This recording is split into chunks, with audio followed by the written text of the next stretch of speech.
Everybody, I want to thank you for your support and involvement in our community. My name is Chad. You may or may not know me personally, but I'm here to deliver a message to you. I'm going to warn you, this is all truth here. No glitz, no glamour, no vanity work, just a simple message, simple truth.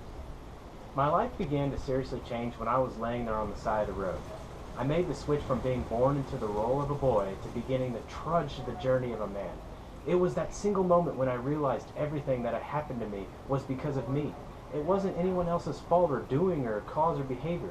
I was laying on the road waiting for someone to help me because I was absolutely tired of doing everything on my own. When I was a boy, I was plunged into a life of chaos. I wasn't dealt the best hand of cards when it comes to lifestyle. I didn't have the opportunity to pick and choose the life that I wanted. My home was borderline abusive, and I really didn't have any role model to learn from. So I tried to find safe haven with my friends at school. I only found a few friends throughout the years, and talking to a woman was just not going to happen. I was terrified of them. When I was 15 years old, my desire for relationships with women was stronger than the fear that I had of them. I started approaching them with absolutely no clue what I was doing. What I thought would have been romantic was perceived as creepy. I know this because I never talked to them again. So I asked my parents about what was happening, and they said it was just the wrong type of girls and that I was a special child who needed a special girl. That was probably the worst advice I had ever received. There are many, many boys who suffer with the same problems I did and sometimes never have the capability or capacity to fix it. When I had reached the age of 18, I had decided to leave this hometown and never look back. I had no one in Texas except for one of my father's friends, a Chinese priest named Ben.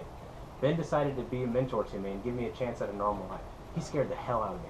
He was extremely established, strong, and intelligent, and I was terrified, but I knew he could help me find happiness within myself. He explained to me that the biggest problem I would have was just dealing with women because some of the greatest men, the women have been their downfall. And in turn, the majority of his lessons were actually about the impact of women, and I learned how they felt and think and thought about things and perceived things differently. I was slow to learn though. In fact, I was so slow I decided to journal everything in my little handbook, and so I could review it later and learn those lessons. Skip ahead a few years, when I was in nursing school where I was left working 2 full-time jobs and a part-time job, I wore down to 2 hours a night of sleep, and financially I could barely make ends meet. Month after month, I was wearing down, and eventually I ran out of steam. I began going negative in every direction possible. I mean, financially, physically, psychologically. My godfather wouldn't help me, and I just really didn't have no choice. But by the end of that year, I had no electricity, no money, and barely able to pay rent. I had no vehicle. I'd wrecked it a year prior, so I had to walk to the gas station in order to purchase some firelocks to get some heat. Before I went to sleep, I had to take cold showers in the dark. I had to keep the bathroom door open in order to get some light, and to this day, I still haven't forgotten the feeling of those cold showers. They were a reminder of how alone I really was. No friends, and I didn't want to tell them, and I refused to rely on my family. I became terrified to even talk to them because I was left alone with my thoughts, and then if I talked to them, it'd make things worse. And it's just, I couldn't stick with it. So anyway, I started to fail at everything, and I was becoming a failure in everything I've ever attempted. And it wasn't much fun doing that because my health was going down too. I was eating at McDonald's for nearly a year, dollar menu. Blood pressure was sky high, and it went along with stress, and everything was crumbling before me, and I had pinned the blame on my parents. So one morning I got up and go to work, and I got on a bike that a coworker loaned me, and the wind was so cold I could barely see, and I kept pushing my bike uphill until I thought I couldn't push anymore, and then I just quit. I threw in the towel, and I crashed, and I fell off my bike, and I was totally defeated. I laid there, tears in my eyes, and I looked in the street. I felt a little shuttle wind when each car drove by. No one cared about what I was going through. They all had their own struggles. So why was I so different? Why should they focus on me? I was just another homeless, broken person who lost his chance at life. And I laid there for about 10 minutes until I mustered the strength to stand.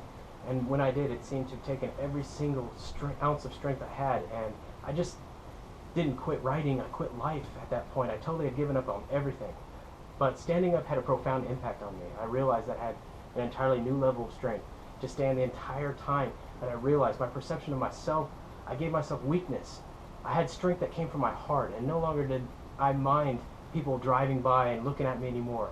And I was a slave to my mind all those years. You see, I didn't really realize that I'd put myself in the position that I was in. Everything that had happened to me was because of me and the choices I made and the actions that I took in the present moment. Taking responsibility in my life was the greatest thing that ever happened to me, and that's when I made my shift from being a boy to a man. At that exact moment, I devoted my entire life to growing and wiped off the nearly frozen tears in my eyes and smiled that I had more strength at this point than I ever had thought was possible. A few months later, I was back on my feet, swinging back with a fighting chance. Everything Ben had taught me kicked into full gear, and it became my second nature. And I purchased books and audio tapes and personal development programs. I read every single night, applied the principles that I read and he gave me, and I ditched the bad company, and I had found people who lifted me up and made me feel better. It made me a better man, so now I was ready to date again. The only problem was that I really didn't know how. I'd spent so much time just developing me. I decided to buy books about dating. I was absolutely appalled at the quality of these books. It's like nearly all of them said that basically the advice came from a place of not sincerity, but kind of do this, do that, it's a game. The truth of the matter is, in order to date good quality women, you have to become the best version of yourself. Forget the scripts, the lines, the games, the cheesy stuff. It's not about the way your style is or how you talk. You have to learn how to treat others and deal with others with respect, but more importantly, learning to treat yourself with respect. If you can respect yourself, I can assure you, you can respect others and you can respect your loved ones even more. It's that simple. High quality dating encompasses all aspects of your character, not just dating skills. It's about relationship skills, and true relationship skills are a direct result of your personal and interpersonal development. Simply put, become a gentleman. Don't settle for being just a man. Once I figured this out, I no longer feared women because I became more confident in who I was. I became a better man, and I deserved better women. I knew that in my heart, and I created standards for myself. I've taught a lot of people to do the exact same thing to this day, which led me to do the creation of Project Man. It took me 7 years to get a grasp on what I really needed to do. So whether it was the journal, the books, or anything I read, or the events, or the people I chose to spend my time with, I decided to package all of these things in Project Man, so to save you 7 years and give you 1 year. It encompasses everything I've learned from the moment I set foot in Texas and I left my hometown, to the present day where I continue to learn more and more about myself on a daily basis. It creates an optimal environment for learning, and it has the capability to speed up your growth potential so you can actually achieve things you didn't think were possible about yourself.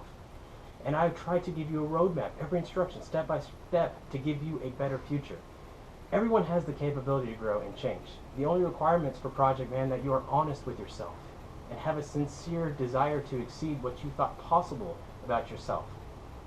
More importantly, you gotta love yourself. At least try to start today. I hope you all got value from this message. I can't wait for the opportunity to see the inside out change that happens in you. Best of luck. Thank you so much for listening.